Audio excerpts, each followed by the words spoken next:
Good morning વહાલી દીકરીઓ. આજે આપણે રીડ 11 સ્ટોરી ટાઈમ એ આપણે જોઈશું. સ્ટોરી ટાઈમ એટલે વાર્તાનો સમય, વાર્તાની વેળા. આમાં દીકરીઓ ખૂબ સરસ નાની નાની વાર્તા આપી છે કે જેમાંથી આપણને જીવનમાં બોધપાઠ મળે. ફ્રેઝિસ છે, શબ્દ સમૂહ, એ પણ ખૂબ અગત્યના છે, તો એ સમજી લઈએ. ટુ બી યુઝડ ટુ એટલે થી ટેવાયેલા હોવું. યુઝડ ટુ મીન્સ થી ટેવાયેલા હોવું. ટુ રન અક્રોસ આમ તેમ અહીં તઈ. રન અક્રોસ એટલે આમ તેમ અહીં તઈ દોડવું, ભટકવું. અફ્રેડ ઓફ થી ભયભીત થવું. હવે ખાસ યાદ રાખજો દીકરીઓ, યુઝડ પછી હંમેશા ટુ આવે અને અફ્રેડ પછી હંમેશા ઓફ જ આવે, બરાબર. ગેટ ઇન ટુ એટલે માં દાખલ થવું. કમ અપ એટલે પાસે આવવું. કમ અપ મીન્સ પાસે આવવું. નોક અગેન્સ્ટ એટલે અથડાવવું, ભટકાવવું. નોક અગેન્સ્ટ એટલે ની સામે અથડાવવું, ની સામે ભટકાવવું. ફોન્ડ ઓફ, અફ્રેડ પછી જેમ ઓફ આવે દીકરીઓ એમ ફોન્ડ પછી પણ ફરજિયાત ઓફ આવે. ફોન્ડ ઓફ એટલે નો શોખ હોવો. પ્લીઝ વિથ, પ્લીઝ પછી હંમેશા વિથ આવે. પ્લીઝ વિથ એટલે ના પર ખુશ થવું. સેટ આઉટ એટલે મુસાફરી, પ્રવાસ વગેરે માટે નીકળવું. Set out means. Turn into, turn into એટલે માં બદલાવવું, માં પલટાવવું. ઓન વન્સ પાર્ટ એટલે પોતાને પક્ષે. ટુ ટેક લીવ ઓફ એટલે છૂટા પડતી વખતે. ટુ સ્વૂપ ડાઉન એટલે પંખીનું તરાપ મારવું. Swoop down means. Put an end to એટલે નો અંત લાવવો, અહીંયા મારી નાખવું. પુટ વન ઓન એટલે ની મજાક કરવી, ની હાંસી ઉડાવવી. ડ્રાઈવ ઓફ એટલે હંકારી જવું. મેક સમવન્સ ડે એટલે કોઈકનો દાડો સુધારી દેવો, દિવસ સુધારી દેવો. Make સમવન્સ day. તો દીકરીઓ આ ફ્રેઝ શબ્દ સમૂહ છે જે તમને ખાલી જગ્યામાં આગળ ઉપર લખતી વખતે પણ આગળના સ્ટાન્ડર્ડમાં કામ આવે. હવે એક આ હાસ્યરસિક વાર્તા જેવું છે જેમાંથી આપણને શીખ મળે છે, તો એ તમે ખાસ આ કમ્પ્લીટલી એનું ટ્રાન્સલેશન છે, આ બધું જ એ તમે ખાસ વાંચી લેજો. ઘણા બધા સ્ટોરીઝ ઘણી બધી આપેલી છે અને જેમાંથી આપણને ઘણું શીખવા મળે છે. ઓકે, તો આજે આપણે એ આગળ કરીએ.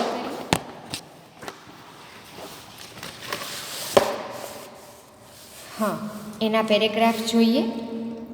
સમ of Nasruddin's old friends were talking about the young people in their town.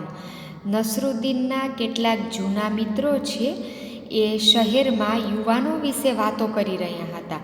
હવે નસરુદ્દીનના જૂના મિત્રો, ઘરડા મોટી ઉંમરના મિત્રો નવા લોકો વિશે, યુવાનો વિશે વાત કરી રહ્યા હતા શહેરમાં.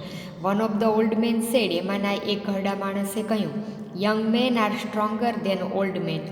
યુવાન માણસો છે એ ઘરડા કરતાં વધારે મજબૂત હોય છે.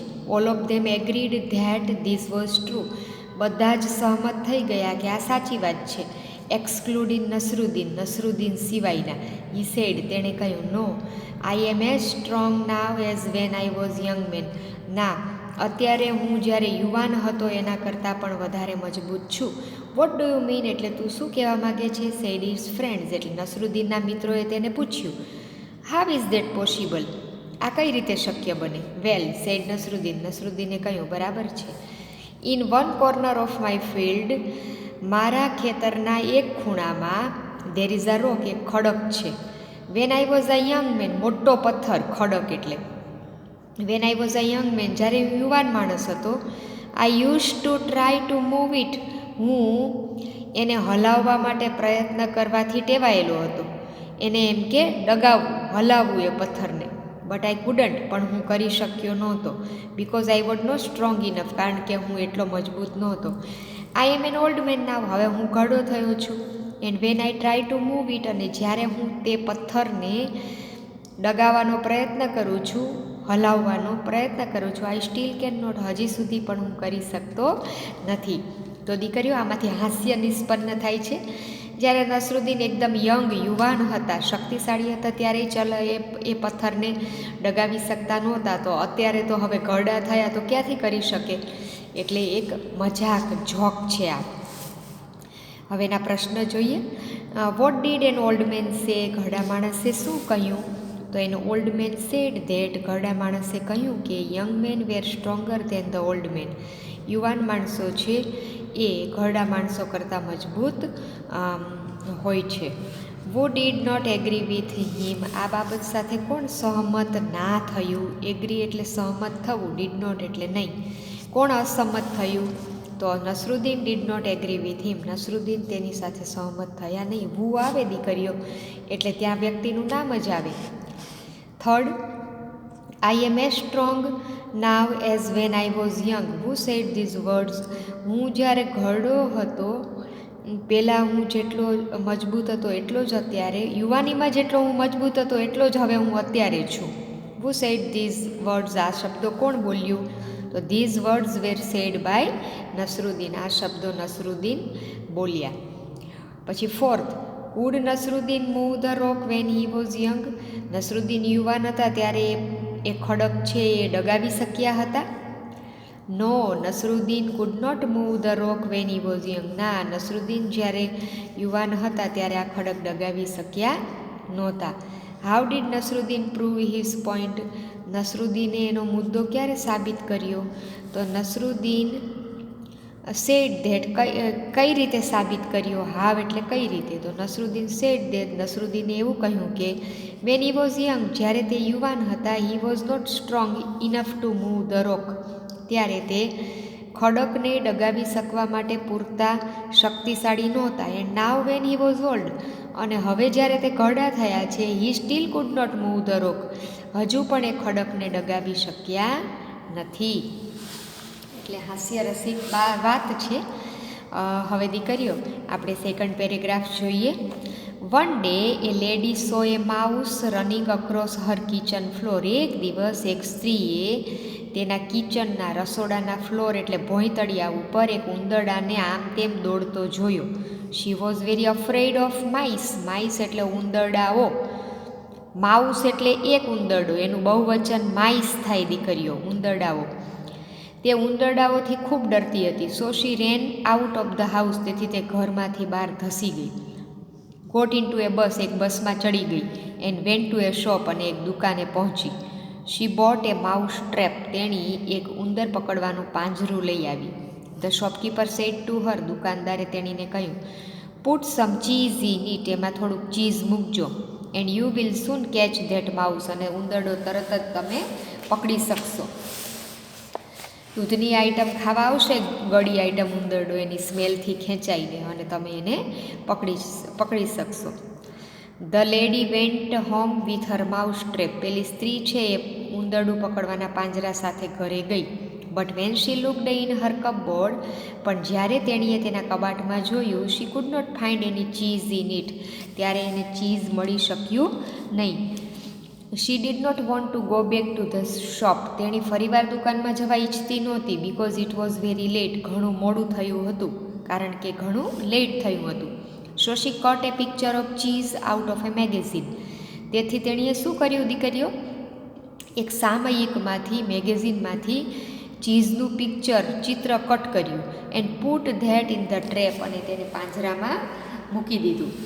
Surprisingly the picture of the cheese was quite successful, આશ્ચર્યજનક રીતે આ ચીઝનું ચિત્ર છે એ તદ્દન સફળ રહ્યું.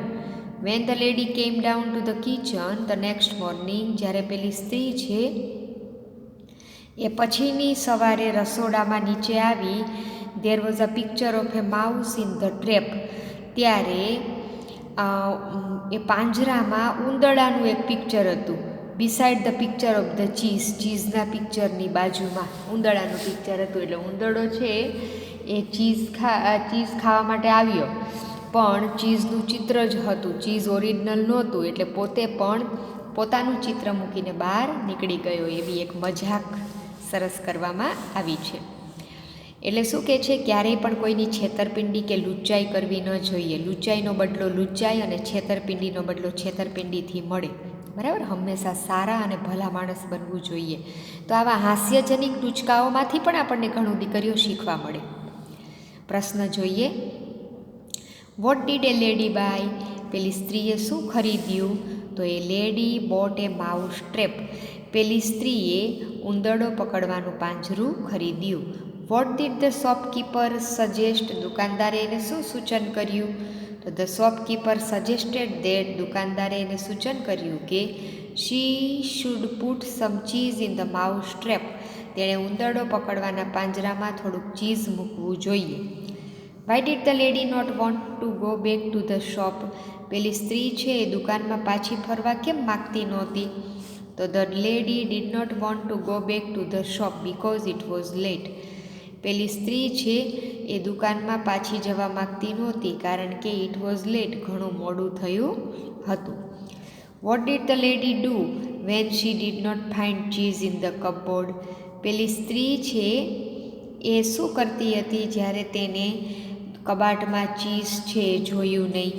તો when the lady did not find cheese in the cupboard, પેલી સ્ત્રી છે એણે કબાટમાં ચીઝ જોયું નહીં ત્યારે she cut a picture of cheese out of a magazine. ત્યારે તેણીએ સામયિકમાંથી ચીઝનું એક ચિત્ર છે એ કાપ્યું and put that in the trap, અને એને પાંજરામાં મૂકી દીધું. હા. What did the lady see the next morning? પછીની સવારે પેલી સ્ત્રીએ શું જોયું? તો the next morning the lady saw a picture of a mouse beside the picture of cheese in the mouse trap. પછીની સવારે પેલી સ્ત્રીએ ઉંદરડાનું ચિત્ર જોયું beside the picture of cheese in the mouse trap. ઉંદરડો પકડવાના પાંજરામાં ચીઝના પિક્ચરની બાજુમાં, ચિત્રની બાજુમાં ઉંદરડાનું ચિત્ર જોયું. ત્યાર પછીનો આપણે ત્રીજો પેરેગ્રાફ જોઈએ દીકરીઓ. One of a beggar wrote deaf and dumb on a piece of cardboard. એક દિવસ એક ભિખારીએ એક કાર્ડબોર્ડ એટલે પૂઠાનું ચોરસ એક બનાવી અને એના ટુકડા ઉપર ડીફ એન્ડ ડમ, ડીફ એટલે બહેરો એન્ડ ડમ એટલે મૂંગો, બહેરો અને મૂંગો એવું એણે લખ્યું. And hung it on his chest, chest એટલે છાતી, અને પોતાની છાતી ઉપર એને લટકાવી દીધું. HANG, હેંગ એટલે લટકાવવું, એનું ભૂતકાળ હંગ એટલે લટકાવ્યું. Then he sat down by the road side. પછી એ રોડની બાજુમાં બેઠો. And put his bowl in front of him, અને એની આગળ એણે એક વાટકો રાખ્યો. The passer by put some coins in to his bowl. ત્યાંથી પસાર થનારા વ્યક્તિઓ તે બાઉલમાં સિક્કાઓ નાખતા, થોડાક સિક્કાઓ નાખતા. There was another beggar sitting near him, અને તેની નજીકમાં એક બીજો ભિખારી બેઠો હતો. He was saying to the passer by. તે ત્યાંથી પસાર થનારને કહી રહ્યો હતો, I am old and weak. હું ઘરડો અને નબળો છું. Please give me a rupee in the name of God. મહેરબાની કરીને મને ભગવાનના નામે એક રૂપિયો આપો. But nobody gave him anything. પણ કોઈએ એને કશું આપ્યું નહીં. He was angry with the first beggar. તે પહેલાં ભિખારીથી ખૂબ ગુસ્સે થયો, કારણ કે એ બેરો મૂંગો નહોતો, છતાં એને એવું પાટિયું લટકાવ્યું પોતાના ગળામાં, એટલે લોકો દયા ખાઈને એને રૂપિયા આપતા, અને આ એની બાજુમાં બેઠો હતો એને દેતા નહોતા. ખરેખર એ ઘરડો, બાજુમાં બેઠેલો ઘરડો અને નબળો હતો. આફ્ટર સમ ટાઈમ એ યંગ મેન કેમ ધેટ વે. થોડાક સમય પછી એક યુવાન માણસ તે રસ્તે આવ્યો. And so the first beggar. અને પહેલાં ભિખારીને જોયું. હી ટુક. તેણે લીધું. શું લીધું? હી ટુક આઉટ એ રૂપી. તેણે એક રૂપિયો બહાર કાઢ્યો. ટુ ગીવ હિમ, તેને આપવા માટે. But the second beggar shouted. પણ બીજા ભિખારીએ બૂમો પાડી. Don't give him anything. તેને કશું આપશો નહીં. He is not deaf, he is not dumb either. તે બેરો પણ નથી અને મૂંગો પણ નથી. He is a cheat. તે છેતરનારો છે. The first beggar shouted. પ્રથમ ભિખારીએ બૂમો પાડી, આઈ એમ નોટ એ ચીટ. હું છેતરનારો નથી. આઈ એમ અ poor deaf and dumb beggar. હું તો બિચારું બહેરો અને મૂંગો ભિખારી છું. બહેરો મૂંગો છું એવું પોતે એમ કે બોલે છે. What did a beggar write on a piece of cardboard? ભિખારીએ પૂઠાના ટુકડા ઉપર શું લખ્યું? તો the beggar wrote deaf and dumb on a piece of cardboard. બરાબર, ભિખારીએ બહેરો અને મૂંગો એવું કાગળના ટુકડા ઉપર લખ્યું. Why was the other beggar angry with the first beggar? શા માટે પેલો ભિખારી છે એ બીજા ભિખારી ઉપર ગુસ્સે થયો? બીજો ભિખારી છે એ પ્રથમ ભિખારી ઉપર શા માટે ગુસ્સે થયો? વાય એટલે શા માટે. The other beggar was angry with the first beggar. બીજો ભિખારી છે એ પહેલા ભિખારી સાથે ગુસ્સે થયો બિકોઝ કારણ કે નોબડી ગેવ હિમ એનીથિંગ. કોઈએ એને કશું આપ્યું નહીં. What did the other beggar call the first beggar? બીજા ભિખારીએ પહેલા ભિખારીને શું કહ્યું? તો the other beggar called the first beggar a cheat. બીજા ભિખારીએ પહેલા ભિખારીને ચીટ એટલે છેતરપિંડી કરનારો એવું કહ્યું. What did the first beggar shout? પહેલા ભિખારીએ શું બૂમો પાડી? તો the first beggar shouted that. પહેલા ભિખારીએ બૂમો પાડી કે he was not a cheat. તે છેતરનારો નથી, but he was a poor deaf and dumb beggar. પણ તે બિચારો ખરેખર બહેરો અને મૂંગો છે એવું પોતે બોલે છે કે હું બહેરો મૂંગો છું, અને પાછો બોલે છે અને સાંભળે છે એટલે આવી છેતરપિંડી કરે છે. તો દીકરીઓ, આ યુનિટના પેરેગ્રાફ્સ છે ખૂબ અગત્યના છે. બધા 2 વાર કરજો, વિડીયો 2 વાર સાંભળજો, અને કઈ રીતે પ્રશ્નોના જવાબ લખવા એ તમે ખાસ આ વિડીયો ઉપરથી શીખજો. ઓકે, થેન્ક યુ દીકરીઓ.